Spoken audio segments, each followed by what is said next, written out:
Assalamualaikum warahmatullahi wabarakatuh. Ketemu kembali di podcast Pesona Paspa.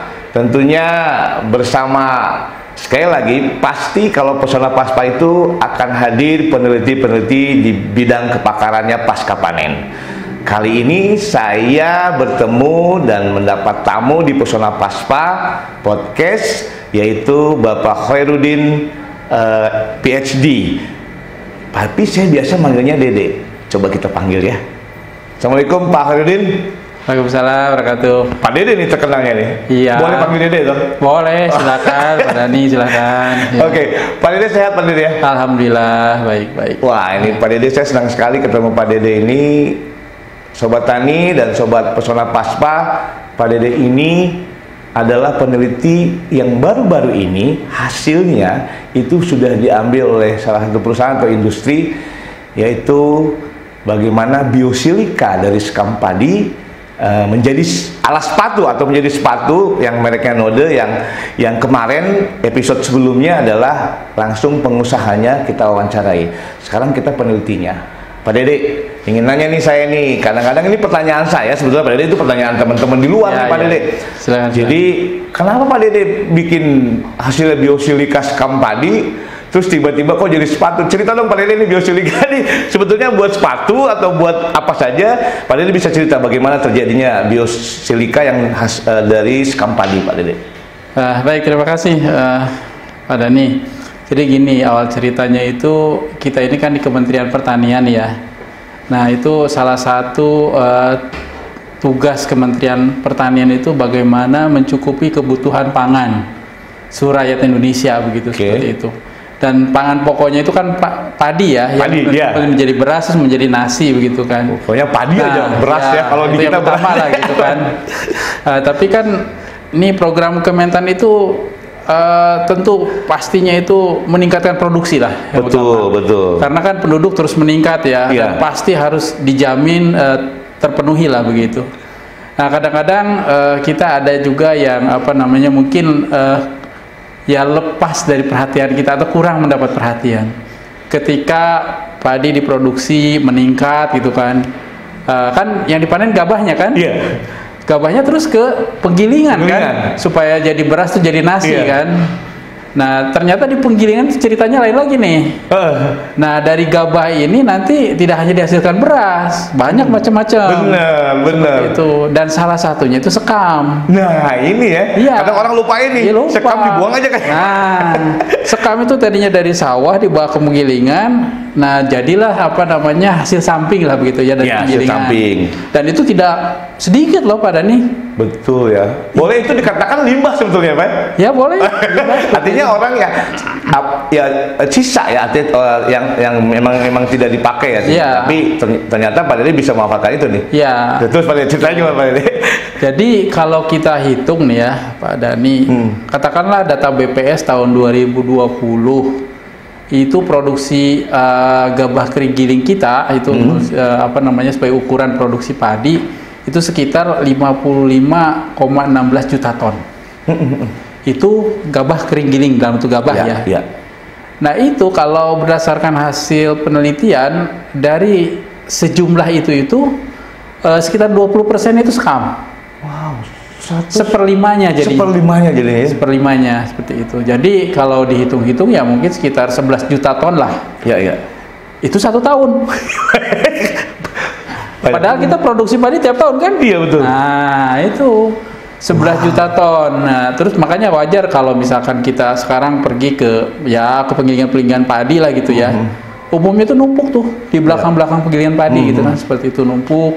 Karena memang ya sudah ada penggunaan, tetapi untuk yang bernilai ekonomi tinggi masih relatif terbatas lah begitu seperti itu ya. Jadi penggunaannya masih relatif untuk penggunaan yang mungkin nilai ekonominya ada tapi mungkin tidak tinggi lah gitu. Nggak tinggi ya. Ya bahkan cenderung masih menumpuk gitu kan seperti itu. Bahkan saya ke beberapa provinsi seperti di seperti di Sulawesi Selatan, di Kalimantan Tengah malahan seperti itu. Wah itu menggunung. Bahkan kalau mau ngambil diongkosin. Sok aja ambil. Iya. Karena bersih tuh tempat saya gitu ya. Iya bersih. Yang saya tahu kan sekam paling pakai jadi alas kandang ayam tuh. Iya betul. Dan murah harganya kan, iya, ekonominya nggak untuk media tanam. Iya, untuk media tanam, iya, seperti itu. Bahkan tuh saya ada cerita itu di Sulawesi Selatan, saya pernah ke sana. Itu pemilik penggilingan padinya itu sewa ini apa namanya ekskavator.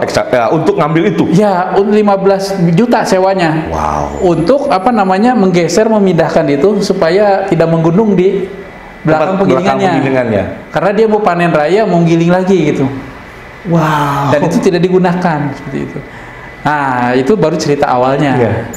Ternyata hasil penelitian di dalam sekam itu ada kandungan silika. Silika ya? Nah, silika itu kalau di dalam sekam segar ya, itu ada sekitar ya bervariasi ya antara 10 sampai 20% lah kira-kira seperti itu, atau 15 sampai 20% kandungannya. Nah, silika inilah yang mempunyai nilai ekonomi tinggi, yang masih jarang dilirik lah. Dilirik ya. Padahal penggunanya banyak, Pak. Mungkin ada beberapa saja orang yang tahu, belum banyak orang tahu gitu ya.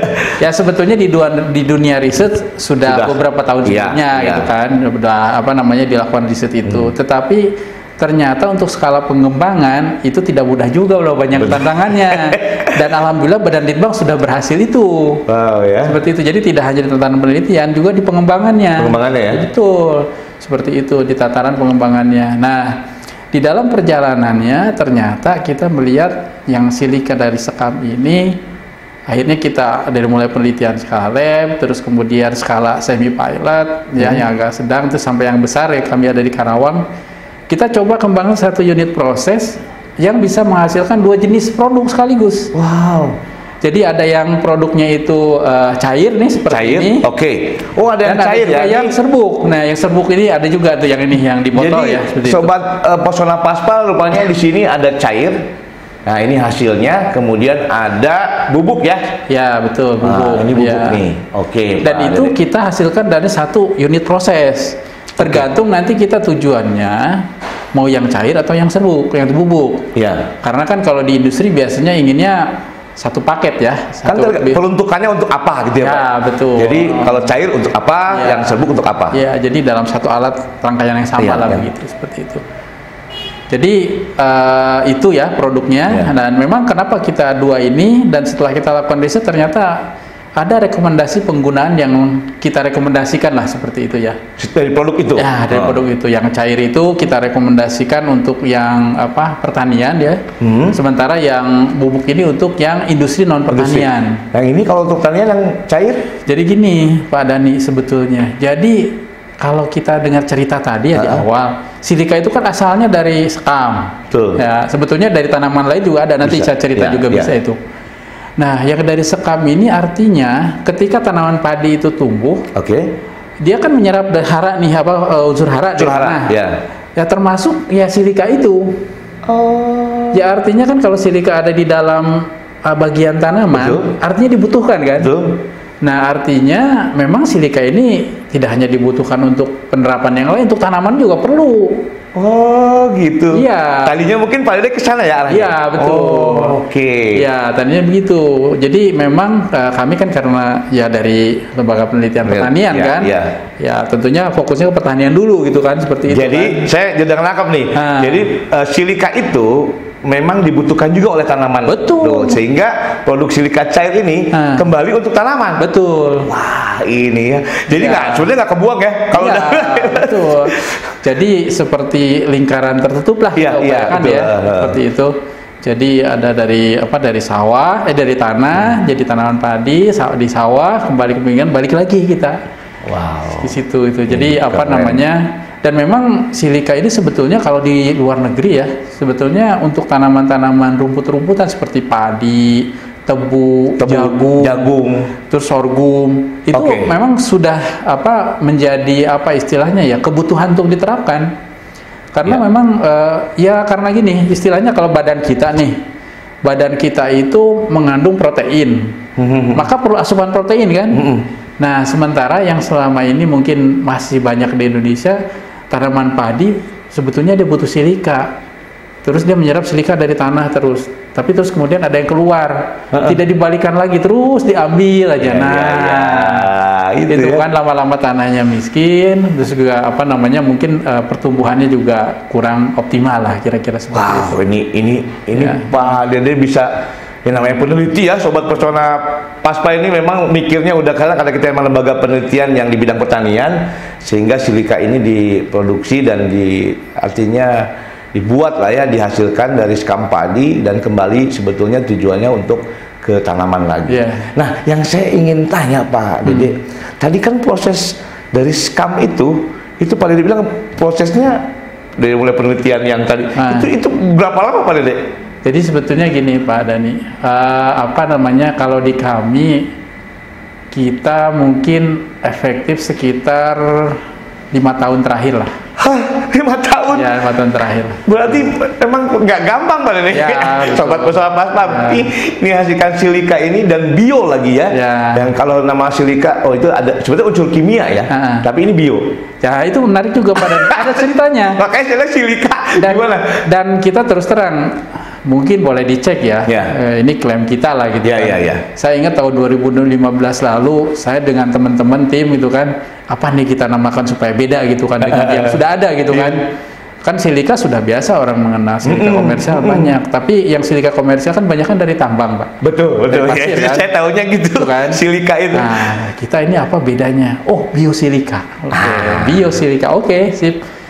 Tapi ternyata setelah kita amati dengan lab nanoteknologi, ternyata ukurannya tuh partikelnya sudah nanometer Pak, yang dari skam itu. Udah kecil. Ya, sehingga kita nama kerennya nanobiosilika. Nanobiosilika ya. Walaupun kalau kita pengen simpelnya biosilika kadang-kadang seperti itu. Ya.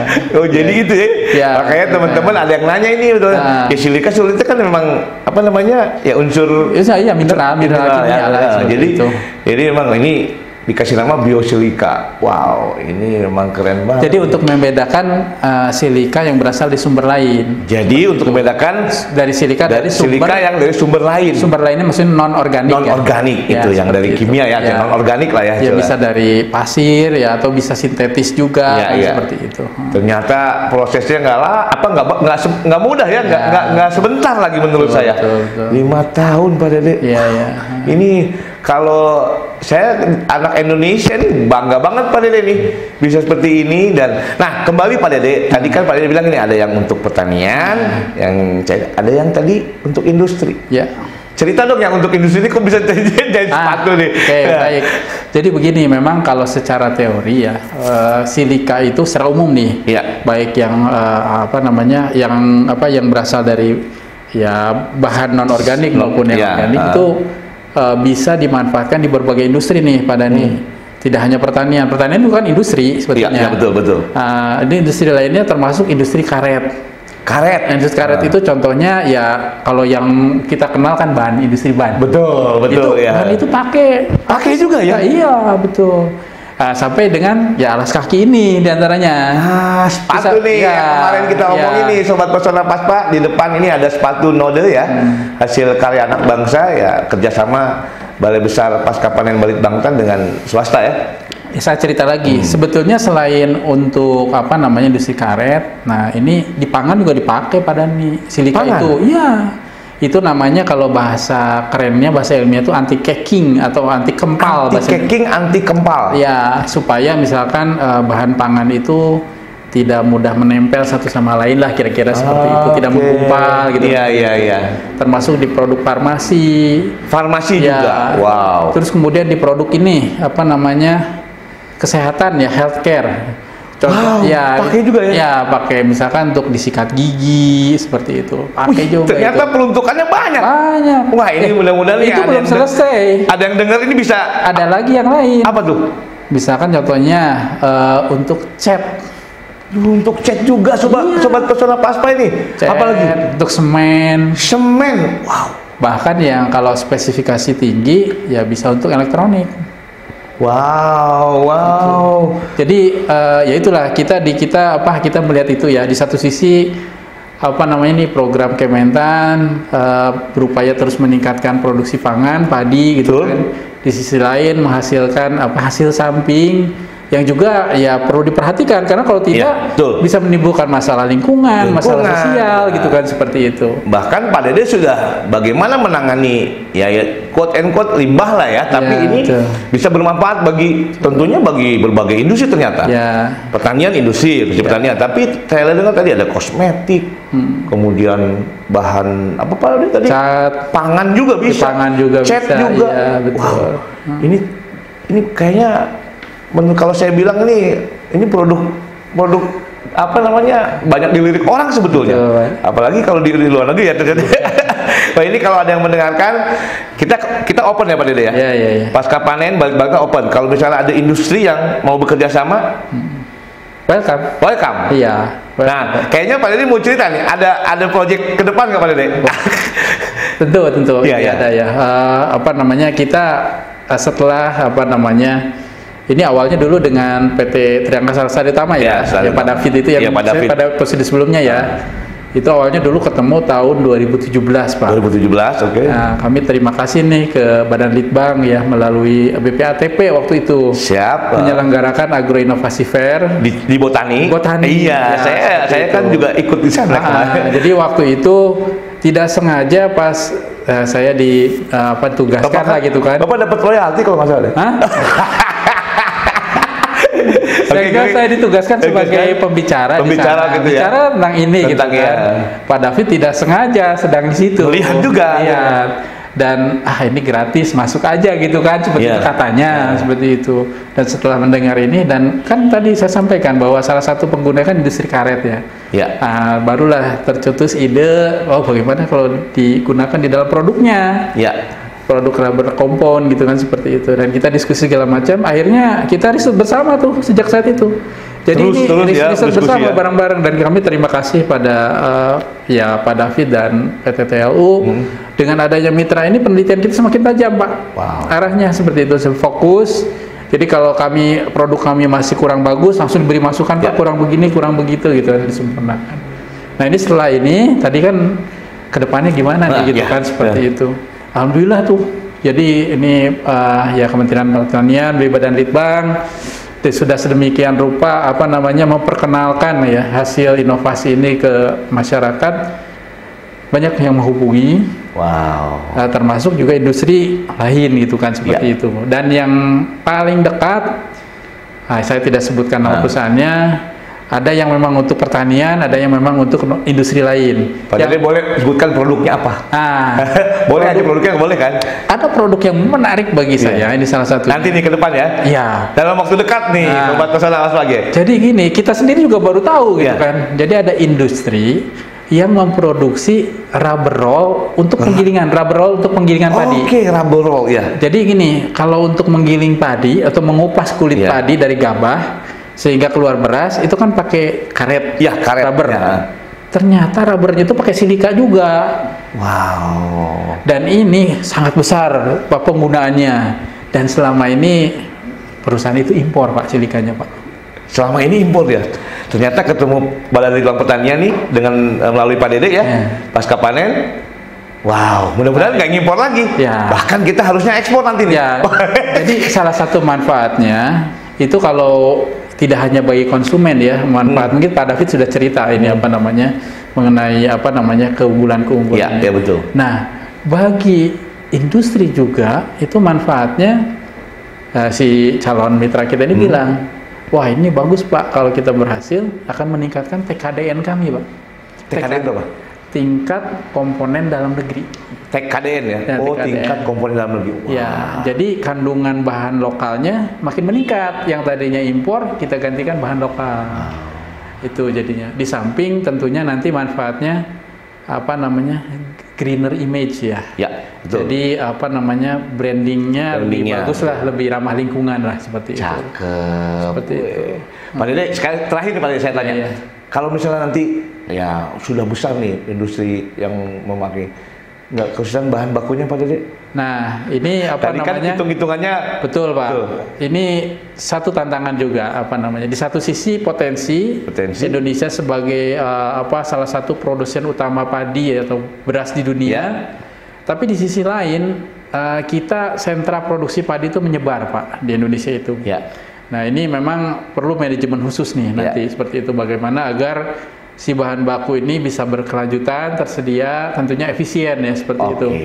Dan juga perlu ada ini balance ya, keseimbangan. Jadi antara yang dikembalikan lagi ke lahan dan ke industri lain. Walaupun yang ke industri lain pun nanti seperti janjinya mitra kami ini bisa lagi nanti di recycle atau didaur ulang, kembali lagi ke tanah seperti itu. Wow. Tapi kan tentunya tidak hanya dari Sekampali dari Pak Dede. Oh betul. Dari apa Pak Dede? Ini macam-macam ceritanya.